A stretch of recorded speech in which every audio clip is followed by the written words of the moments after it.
I'm almost as nervous starting a video as I am before going into a DMT trip.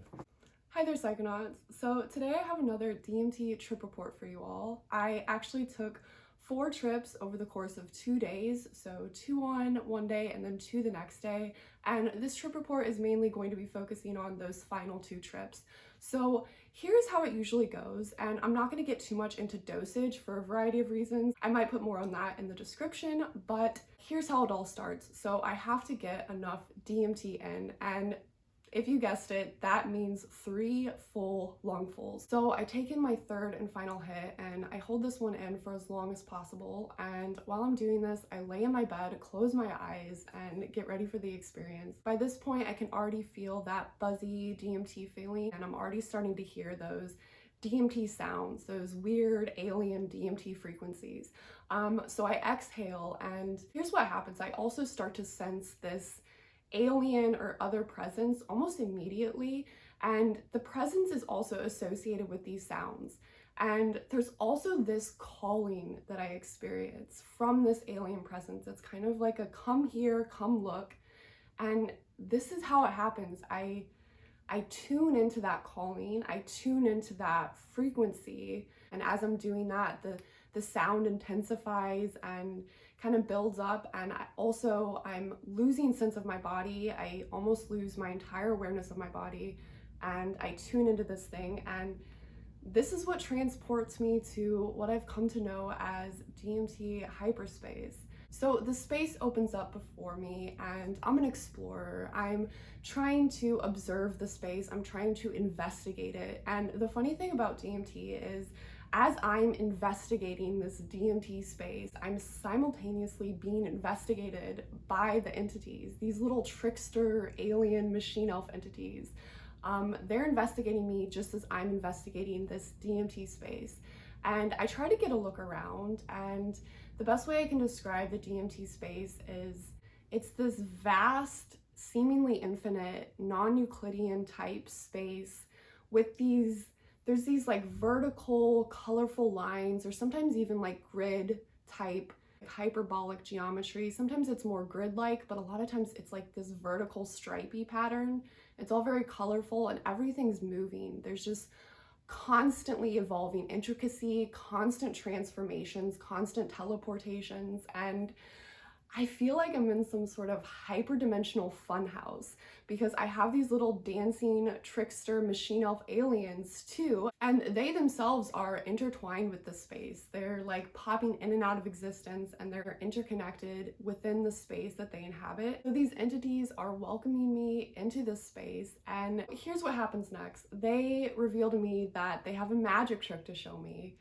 And it's really hard to describe how distinct this experience is. If I wouldn't have had it myself, it just seems very unbelievable. Like, what do you mean? It just doesn't make sense that a substance has such an intricate experience attached to it. I can't even believe it. But the entities reveal to me that they have a magic trick to show me, and what this magic trick is they put me in a box, and I kind of see myself being put in the box from this 3rd person perspective. And the big reveal is supposed to be that they're gonna make me disappear. And I could disappear. I knew that I could disappear, just let go completely. Yeah, that's what they were showing me. And after this magic trick, I could already feel that the trip was starting to fade, but I tried to stick around as long as I could. It's so warm there. I don't know why, but the whole DMT experience feels very warm, and I feel very welcome in this space.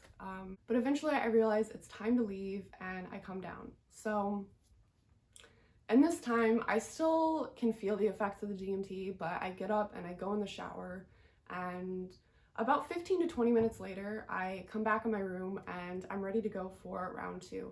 So this time it takes me 4 full hits to enter hyperspace, and the first part of the trip is pretty much the same. I hear the weird DMT sounds, and I tune into those sounds, and I tune into that calling, and this time I'm welcomed back by the entities once again, and it's like they remembered that I was just there too, And so they're like, oh, we have this other magic trick for you now. And before I get into that, I wanted to say something about one other recurring pattern that I noticed. And this kind of relates to what I was saying about feeling like I was being investigated. It's this sort of like poking, prodding feeling. And it honestly doesn't even feel invasive. It kind of feels nice, like a sort of DMT entity ASMR. But I get that feeling, and that's also happening. But they're like, hey, we're gonna show you another magic trick. And this time it's another classic. It's what's behind your ear. And I honestly cannot even put into words what this trick was supposed to be, because it's almost like they pulled an entire universe from behind my ear, or some sort of like infinite creation potential, some sort of like infinite vastness. But it's really hard for me to even come down and try to assign language to what happened. The language just seems to obscure the meaning. But anyway, this whole trick that they show me, it's all this big joke. They're laughing, it's this big joke to them, and it's not even in a mean way, it's just in like a really playful and sincere way. It's just it's really good energy to it. But this is when I started to realize something, and it seems like these entities have been studying us. They know our tricks, and this is a way that they've learned how to communicate with us. This is some common ground that they've found. I just got this overwhelming sense that these entities had been studying us, and that's how they knew, you know, our concept of a magic trick. And they're just like, they're classics. Like, they've been studying us for so long. I don't even know, I can't even put an estimate on how long they've known of humanity and been interacting with humanity. So for the rest of this trip, I was just observing the space, and I was so mesmerized by the space that I was observing. And I feel like this astronomer of consciousness, just looking out into the DMT space, trying to map out the space and determine the patterns underlying its beauty. And I just see so much color, I see so much space, I see so much dimension. And as I'm looking at all of this, it hits me. I go, and I ask a question, I go, wait, where's the light? Like, I just realized, how am I seeing all of this? How do I see all these colors and shapes and spaces? How do I see all this without light? Isn't what we see in the external world just the interaction of matter and light? And so what are these visions made of? That was the question I was left with. What are these visions made of? And where's the light? And when I asked this question, the funniest thing happened. I asked the question, where's the light? And this is the exact point that the trip starts to fall apart. And I got this distinct impression that I had stumped it. Like, I had stumped the DMT machine. I don't know.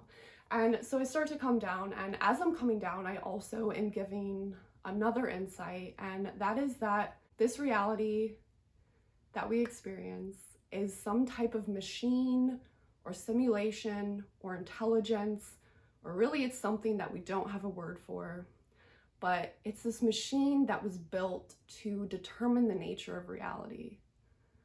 And yeah, that's what I was left with. Maybe I should have said this at the beginning, but I will say that is just the raw content of the experience. It doesn't necessarily reflect, you know, my own views on, do I think DMT entities have an independent existence? My official position is agnostic. I don't know. And I honestly don't know what the correct way to interpret these experiences are.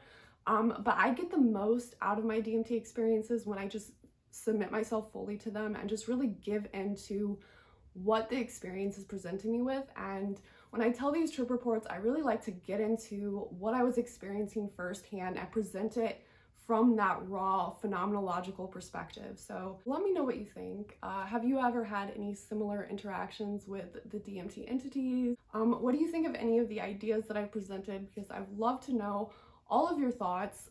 There's some pretty far out ideas that I mentioned within this trip report. So let me know what you think of those, and you all will see me in the next one.